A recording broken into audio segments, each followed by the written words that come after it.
আসসালামু আলাইকুম viewers, Ayesha's cooking শোতে আপনাদেরকে স্বাগতম জানাচ্ছি। আমি আজ আপনাদের সাথে শেয়ার করব খুবই মজার একটি তরকারি, সেটি হচ্ছে হাঁসের মাংসের রেজালা।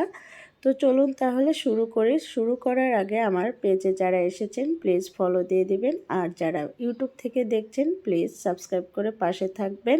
আমি একটি পাতিলে একটি হাঁসের মাংস নিয়েছি, এখানে 1 কেজির মতো হতে পারে। তো এই হাঁসের মাংসর ভিতরে আমি পরিমাণ মতো লবণ দিয়েছি এবং দিয়ে দিচ্ছি রসুন বাটা উঁচু করে 2-4 চামচ এবং দিয়ে দিচ্ছি পেঁয়াজ বাটা। এই পেঁয়াজ বাটা আপনারা চাইলে নাও দিতে পারেন, পেঁয়াজ কুচি দিতে পারেন। তো এখানে 2 টেবিল চামচের মতো পেঁয়াজ বাটা আছে। আদা বাটা 2-4 চামচ, 2-4 চামচের একটু বেশি হবে। তো উঁচু করে 1 চা চামচ জিরা বাটা দিয়েছি এবং হলুদ গুঁড়া দিচ্ছি 1 চা চামচের মতো এবং ধনিয়া গুঁড়া 2-4 চামচের মতো দিয়েছি। তারপরে হচ্ছে মরিচের গুঁড়া 2-4 চামচের একটু কম। তো মাখানোর সময় আমি একটু মরিচ বাটা দিব, কাঁচা মরিচ বাটা দিব। তো দিয়ে দিলাম টক দই 1/2 কাপের মতো। এবার আমি এই মশলা দিয়ে ভালো করে মাংস মাখিয়ে নিব।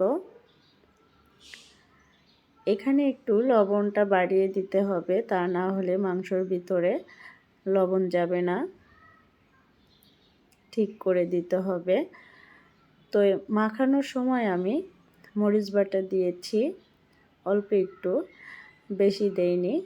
তো ঢেকে আমি 1 ঘন্টার মতো রেস্টে রেখে দিচ্ছি। তো 1 ঘন্টা হয়ে গেছে, এবার আমি ফিরে আসলাম। আমি কড়াইতে তেল দিয়েছি, আমি সরিষার তেল দিয়ে রান্না করব, আপনারা চাইলে সয়াবিন দিয়ে রান্না করতে পারেন। তো আমি তেলের ভিতরে পেঁয়াজ দিয়ে ভালো করে ভেজে নিলাম, ভেজে অর্ধেকটা উঠিয়ে নিচ্ছি। এবার দিয়ে দিচ্ছি এলাচ, দারচিনি এবং লবঙ্গ দিয়ে ভালো করে একটু নেড়ে চেড়ে দিলাম এবং দিয়ে দিচ্ছি সেই হাঁসের মাংস। আমি এখন পানি দিব না, অল্প একটু বাটিটা ধুয়ে অল্প একটু পানি দিচ্ছি, কারণ এই মাংস অনেকক্ষণ ধরে কষাতে হবে, না কষালে এই মাংস ভালো লাগবে না। তো আমি ভালো করে নেড়ে দিচ্ছি, নেড়ে দিয়ে কষিয়ে নিচ্ছি। আমি ঢেকে দিচ্ছি, ঢেকে দিয়ে রান্না করে নিচ্ছি। কিছুক্ষণ পরে ফিরে আসলাম। তো মাঝখানে আমি ঢাকনা খুলে তেজপাতা দিয়েছি একটা এবং দিয়ে দিচ্ছি জয়ফল জয়িত্রী গুঁড়া 1 চা চামচের মতো। আপনারা চাইলে জয়ফল জয়িত্রী বাটা দিতে পারেন। তো আমি 1 চা চামচের মতো জয়ফল জয়িত্রী গুঁড়া দিলাম। দেওয়ার পরে আবারও নেড়ে দিলাম, দিয়ে ঢাকনা দিয়ে ঢেকে অনেকক্ষণ রান্না করেছি। অনেকক্ষণ রান্না করে ফিরে আসলাম।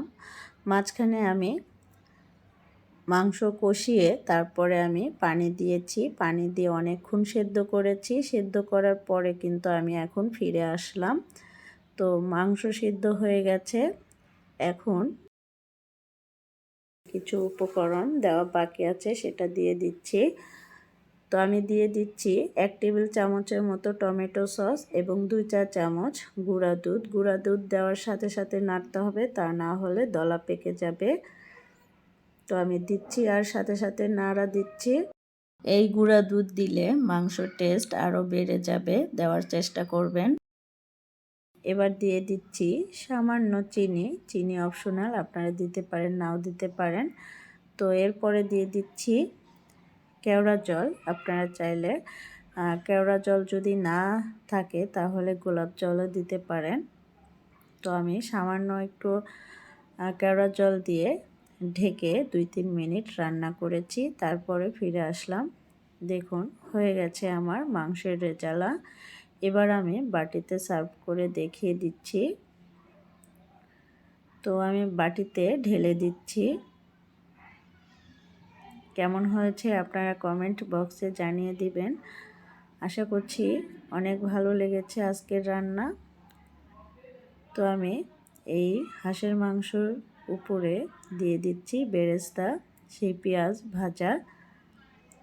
ভাজা দিয়ে পরিবেশন করে দেখিয়ে দিলাম। আশা করছি অনেক ভালো লেগেছে। আসসালামু আলাইকুম, আল্লাহ হাফেজ।